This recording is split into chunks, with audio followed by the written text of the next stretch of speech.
Right, this is going to be my first segment of Coffee with Penny. I had mentioned it on my channel, and I had people that was super excited about me doing this segment. And I'm going to try to do it every morning if life allows me to. So, I'm not sure what you want me to talk about, but I come up with another word. I think I'm going to try to come up with a word. And this is my word today. Determined. Determined. And see, I want these um, coffee conversations to be about you, and it can pertain to life, and it can pertain to eBay. Unless somebody's chatting with me. So anyhow, I'm uploading my anniversary haul, and I may do a haul with a few pieces of my stuff later.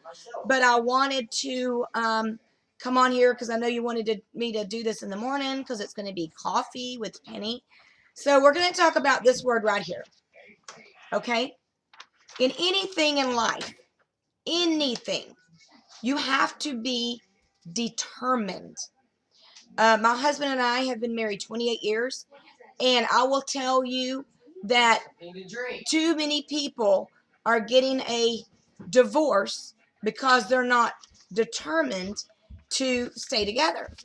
I know there's some situations that you have no control over, and I would never counsel people and tell them to stay in an abusive relationship or anything like that. But my husband and I haven't had a bed of roses. I mean, we've had ups and downs. We've had to overcome the hurricane that destroyed our house, and we had to pull together. And we've went through the loss of one of our grandchildren together, and had to go through that burial. And there's just money and this kids, and it's not easy. But I am determined to do everything within my power to make my marriage work. So now we're talking about that. What about um, determined for something else? My husband and I had he had a vasectomy after our second daughter. We were 22 years old, and after that we couldn't have any more babies. And so at 22 I was stupid, stupid, stupid, stupid.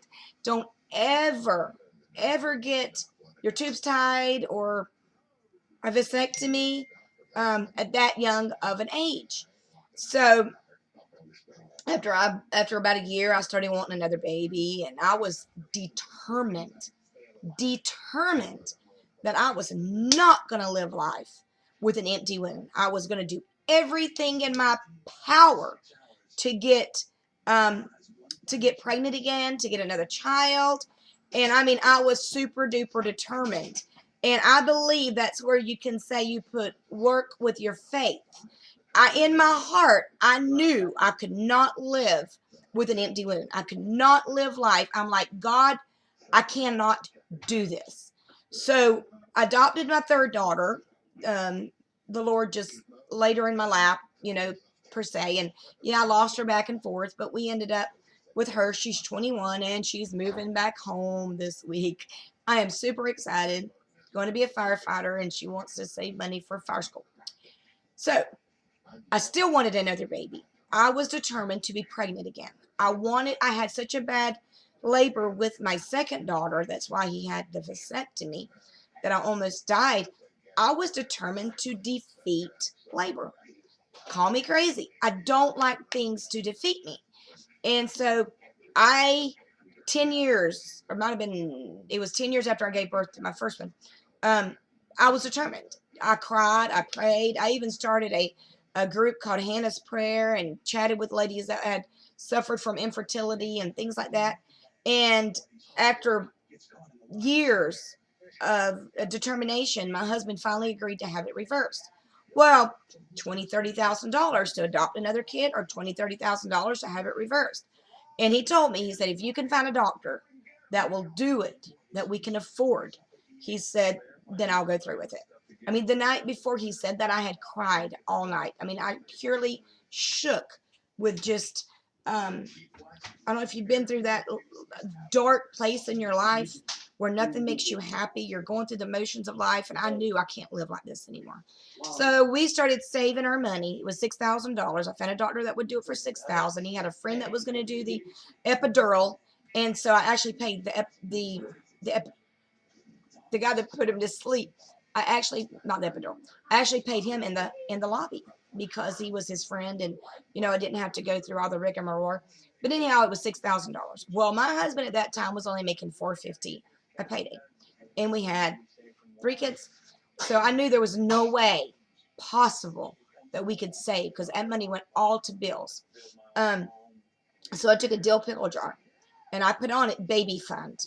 And everybody in Hardy County that I live started giving me money towards the baby fund. They all knew. I was coaching cheerleading at that time, the Mighty Might cheerleaders. I was the head coach. And there was 4 or 5 different, the Pee-wees, and they go on up, different sizes and stuff. And so they all knew, and $5. And then me and my husband worked our butts off. We were cleaning houses. We were pressure washing houses. I literally let people come in my house and buy anything they wanted. I wanted another baby. I wanted a boy. So we started sticking the money in there. And we were $500 short the night before we had to go turn the money in to the doctor in Brandon, Florida. And I had a cousin of mine that married into the family that called me. And she said, Penny, she's a nurse, and she said, Penny, I got you something up here at the hospital. Come on up here. So I went on up there by myself, and got in the elevator. And I'm thinking, $50. She's probably just going to donate $5, nobody hardly ever donated over $5. My mom gave me a handful of change. It was worth $30 because she didn't want me having any more kids. She didn't want to contribute it to it. She said, you could take this money and buy a piece of land. And I'm like, no, it will not satisfy me, Mama. I have an empty womb. It needs filled. And so, lo and behold, I went up there, and the money was $500, exactly what we needed. We went through the surgery, and that was in June 22nd, and my son was born November the next year. So, determination. Determined. And then about 2 years ago, I had my back go out. I have arthritis, and I already had to have surgery on my neck to fix my spine. But my back went out, and I could not walk. 4 months, I literally laid in the bed, crying in pain. Nothing would touch the pain. I was bone on bone in my, the coccyx, your very bottom part of your spine, like 3 or 4 up. I couldn't sit in the tub. It hurt to sit in a chair. I couldn't go to the grocery store because I was shifting back and forth on my feet. It hurt so bad. And they said, Penny, your back is gone. It's black, literally black. It's rotted. The bottom of your back is gone. You will end up in a wheelchair. But the doctor said, I'm not even going to touch your neck, and I'm not going to touch your lower back until we fix your neck. So I went to another doctor. No, before that, I was determined. So there was a church going on a crusade in Orlando to see Reinhard Bonnke. And I was determined.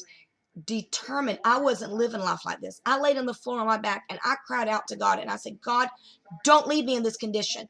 I have served you my whole life, Lord. Please do not forsake me. Do not leave me in this condition. I cannot live with this pain. And I got on the bus that night to go to Reinhard Bonnke. And I had been in therapy where they had put me on a stretching machine, just trying to give me some kind of relief because I was in so much pain. And it felt like you were having a baby. Every time I laid on that machine, it would separate the bottom of your spine. And so I was having to stand up and down on the bus, and I was crying. I was always crying. And so I went to the big crusade, and I'm very skeptical, very, very skeptical. And so I went in there, and they had one guy stood up. It was a simple little message, very simple. I thought, oh, this ain't nothing, ain't nothing going to happen tonight. And this man stood up, and he said, there is a spirit of infirmity. And that's what I felt like I had, a spirit of infirmity, just complete destroying of my body. And so I stood up. There was 3,000 to 4,000 people. It was row, people way down. I was up like on the top. And I raised my hands to the Lord, and I said, God, that's me. Please, Lord, heal me tonight. Please don't let me stay in this condition, Lord. I've got kids. You know that I want to do ministry. Lord, you can't leave me like this. And so they had people coming up and they said their eyes were gone and they come back, and this, just different people standing up and saying, I wasn't able to move my arm, and just different healings. And I'm like, all those people have shirts on, same color. They were volunteers. And so I thought, this is just a hoax. So I walked out with a pastor because, I've been a pastor for years, so I know a lot of the pastors. And I walked out with him and I said, do you think that was real? He said, well, I don't know. He said, because I noticed they all had blue shirts on. I said, well, I'm kind of skeptical. He said, well, we got to have faith. And that preacher went home and prayed for me all night long. He didn't tell me that till later. So I got on the bus, didn't think nothing happened. I'm not a night owl. I couldn't sleep. So everybody was asleep and I was just praying. The next morning I was going to have a yard sale. And I got up. I had no pain. No pain. Haven't had any pain. It's been about 3 years probably now. No pain. I took off running down the road, and I banged on the door of my husband's uncle that lived right down the road that has back issues, really bad. And I said, God healed me. God healed me. And I put it on Facebook. But before I did it, I'm like, Lord, what if this is just a relief for a moment, and then tomorrow I'm going to start hurting again? But he did not forsake me. He did not leave me. I was determined I was not going to live like that. So my back is better. Then I had to have my neck fixed, and it hurts every once in a while. Arthritis is taking my hand, but my knee's bad, and I'm still walking. I'm not supposed to walk but a quarter mile a day, and I walked a mile and a quarter the other day. So, determination. I'm going to give you one more story, and then I will just chat with you. I wanted this to be like 20 minutes. In the Bible, in 2 Kings 4:8 through 37, there is a story about a lady. She's a Shunammite from Shunah, and her husband would take in Elijah and his assistant. Elijah was a really big prophet in the Bible that did miracles, always did miracles. God really blessed him with a double portion. And so when Elijah died, he wanted a double portion of what he had, and God gave it to him. So she recognized him as a man of God, and he stayed in a little room she had built, and a little nightstand and a little lamp. And when he would come through, he would stay there. And one day he asked her, what can I give you? What can I give you? And she said, I have everything. I'm happy. I'm very happy. But his assistant said, I see that they have no children. Let's bless her with a kid. So 9 months later, or in the next season or whatever it says, she gets pregnant with a little boy. Loves this little boy. And when he is a little older, he's out working in the field with his dad, and I don't know if he has a heat stroke or what he does, but he dies. He gets real sick. She lays him on her bed, and he dies. And she doesn't stay there by this dead body. She doesn't stay there grieving. She tells her people, I want you to saddle the donkey. I'm going to go find that man that gave me this prophecy. She gets on that donkey and she goes, and Elijah sees her coming, and he sends out his assistant, and he says, go see what this lady wants. And she said, I don't want to talk to you. She said, I think he said, I don't know. I haven't read this story in a while, but I've preached it a lot. But Elijah says, how are you doing? Or might have been his assistant. And she said, I am well. How is, your kids and your husband, son and your husband? They are well. They weren't well. He was dead. But she was determined that God was not going to take that boy. So she found the man of God that had given her the prophecy, and he rode back with her because she wasn't leaving without him. And he was going to send his assistant to do it. And she said, no, I want you. You made the promise. The Lord used you to give me the blessing. So he followed her home. And the story is that he laid across the child. The child sneezed 7 times and came back alive. But the whole issue is she was determined. She was so determined. She was not going to sit there and grieve over a dead child. She was going to find the man of God that gave her that promise. And that's what I say to the Lord. You promised me not to forsake me. So every time I go through something, God always, if I'm determined, If I just say, oh, I'm hurting, you have to be determined. So now let's go to eBay. This is where I'm getting to. This is Coffee Chat with Penny, and I hope this is what you're expecting. If it's not, please leave me a comment. Please subscribe. Please find me subscribers. Please share. Mash that thumbs up button so that I can get higher in the ranks. And whenever they show other sellers, it'll say these are recommended for you, and relative to that. So eBay, it is not going to work itself. You have to be determined. And I'll tell you what, Nicole State and Joe State is an inspiration. They are so determined that she is going to make this a full-time job, that she works it like a mad woman. I think their goal now is to do 430 something listings in 3 days. And I'm fixing to do myself a goal. I want to put more on today than I've ever put on. My sales have been really good, really good. Like ching, ching, ching, ching, ching. I bought a pair of LuLaRoe. I think I showed it on one of my hauls at the Salvation Army. I gave $7.99 for them. Would have not originally gave that for something, but I knew they would sell. Sold them for $22 the other day and $3.99 shipping. I've just been selling crazy, crazy stuff. So it's because I've been listing every single day. You can't be lazy. This is a self-employment, self-business. It won't work itself. You're not clocking in. You are your boss. So get out there, get some stuff, get it listed, sell it, take that money, buy some stuff, list. If anything's not listed, it's not bringing you money. Go on Pinterest, learn keywords, learn styles, go on Etsy, type in keyword, what you want to look up, put in a full description on the title, use every single spot. Do not put any capitals or weird symbols, because you want every word to pop. Like a long skirt could be a gypsy skirt. You could have a boho dress. Use these words that people are actually looking for. Crop tops and high-low tops and, asymmetrical stuff. I want you to be prosperous. I want you to get out there. Yeah, this is my Christmas cup. Get out there and do it. You have to be determined. I don't want to hear, oh me, oh my, this isn't working for me. If it's working for me and it's working for everyone else, it will work for you. I am so sure, telling you that it will work for you if you work it.